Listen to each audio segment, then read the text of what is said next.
গণমানুষের দাবি হিসাবে চন্দনাইশ উপজেলায় একটি কৃষি বিশ্ববিদ্যালয় প্রতিষ্ঠার জন্য আমি মাননীয় শিক্ষামন্ত্রীর সদয় মনোযোগ আকর্ষণ করছি। মাননীয় স্পিকার, চন্দনাইশ বাংলাদেশের চট্টগ্রাম জেলা একটি গুরুত্বপূর্ণ উপজেলা।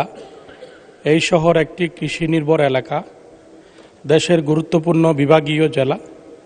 চট্টগ্রাম জেলায় কোনো স্বতন্ত্র উচ্চ গবেষণা সমৃদ্ধ কৃষি শিক্ষার বিদ্যাপীঠ নেই।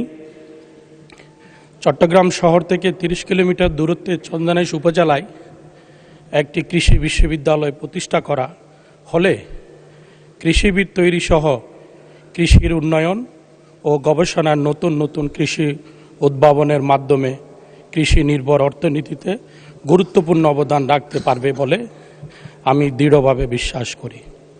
মাননীয় স্পিকার, বাংলাদেশের অর্থনীতিতে কৃষির অবদান অপরিসীম।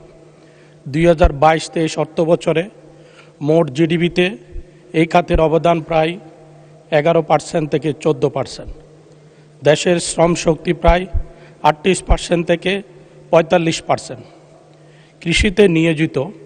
তাই কৃষি শিক্ষাকে অধিকতর গুরুত্ব দেওয়ার সময়ের দাবি। এমতাবস্থায় চট্টগ্রাম জেলায় গণমানুষের দাবি হিসাবে চন্দনাইশ উপজেলায় একটি কৃষি বিশ্ববিদ্যালয় প্রতিষ্ঠার জন্য আমি মাননীয় শিক্ষামন্ত্রীর সদয় মনোযোগ আকর্ষণ করছি। মাননীয় স্পিকার, আপনাকে ধন্যবাদ।